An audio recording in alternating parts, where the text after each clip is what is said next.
the right thing.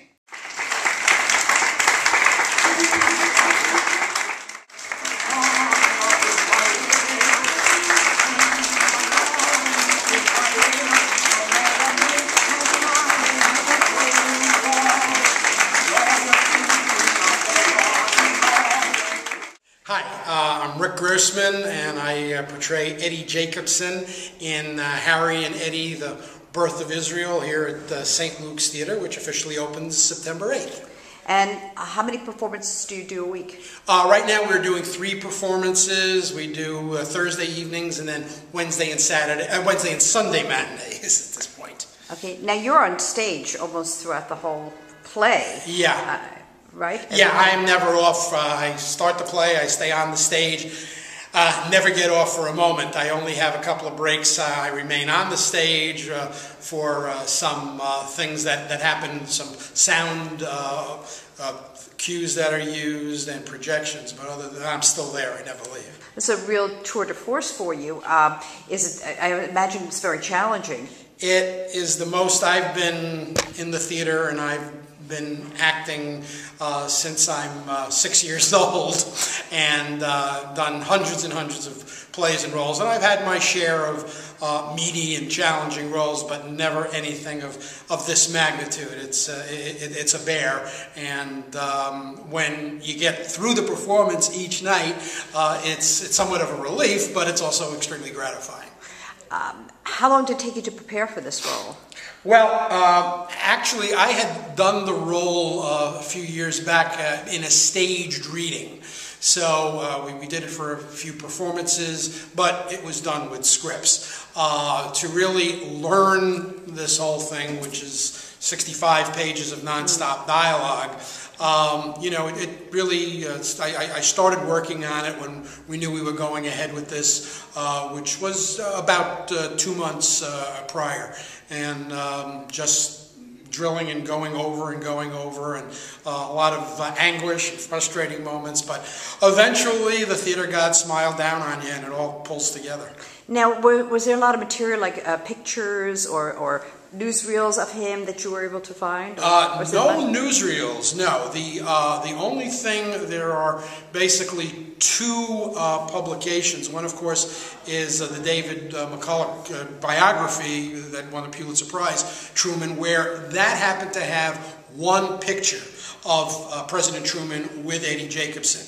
Another book has come out recently called The Season of Hope, which strictly deals with Truman's interaction of Israel becoming a state. And in that book there were many more pictures and details of their relationship, including even a picture that I had never seen anywhere of them together after Truman was out of the White House, and they were together planning a trip that they were going to go to Europe and then to Israel. But unfortunately, Eddie Jacobson suddenly had a heart attack and died, and Truman canceled the trip and never went, and just never had it in his heart to go to Israel on his own without Eddie Jacobson. So you really had to put together all the movements and his whole just the way he moved, the way he acted. That was all your imagination. Well, that's you know the craft of an actor. But I have to tell you, years back when I first read this script, I was just so engrossed by it and the character, and it was just very, very rare that I've ever had a situation where I read, especially an original play, see a character and say to myself, I must play this part. I know this man. He's part of me. I just felt like there was some connection between Eddie Jacobson and Rick Grossman. Hi, I'm Daniel Hicks, and I play Harry S. Truman in the show. The audition came up very quickly, so I didn't have a whole lot of time to read about him. I had known something about him, and I almost didn't audition for the part. I almost didn't submit myself because I thought, no, Harry Truman was, 5'9", and then something said to me, just send in, just see what happens. And when I got the call for the audition, I was just like, okay, let me do some reading up here. And the thing that I like about a show that runs for a while is that you can build up the layers of character. I'm learning more and more about him all the time. And The accent is a very challenging thing. I've done a lot of foreign accents and things like that, but Harry Truman, because he's kind of Midwest, Southern mix, it's a challenging dialect. Now, where are you from? I'm originally from Mount Kisco, New York, up in Newcastle, Westchester County. Lydia Gladstone, I'm playing the role of Bluma Jacobson. What is it like playing a real character as opposed to a fictional character? Is there any difference? I don't think so, unless sometimes there wasn't a lot of information about her life, so I kind of had to use the script as my jumping off point. I did some research on the story and the characters, Eddie and Harry, and their relationship, so I kind of took it off of that.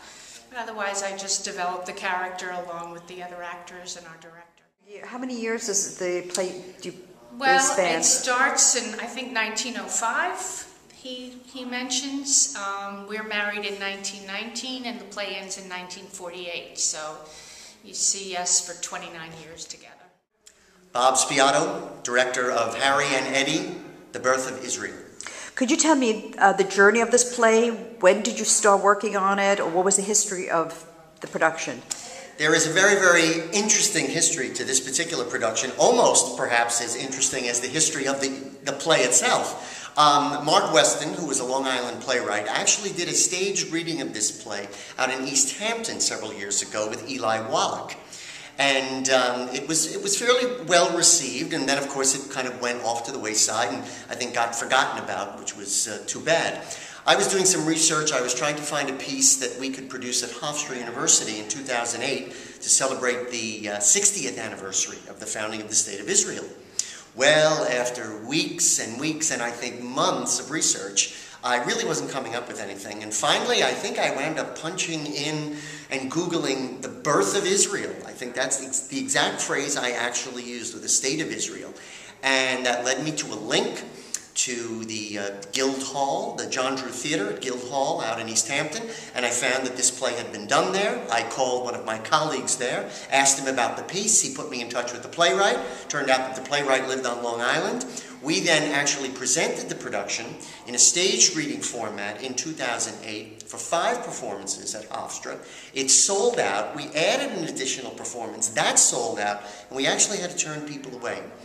And after that time, we really did realize that this piece needed to live on. We actually toured it here and there a little bit on the island, also in a staged reading format. And Rick Grossman, who does a fabulous job as Eddie Jacobson, had a long relationship with Mr. Ed Gaines, the producer here at St. Luke's. And we started to seed that ground a little bit and follow up. And it took us really quite some time to really get this going and get it onto the schedule. But we are all delighted that it is here, it is up, it is running in previews now, and we look forward to an official opening next week. And we certainly hope for a very, very long run.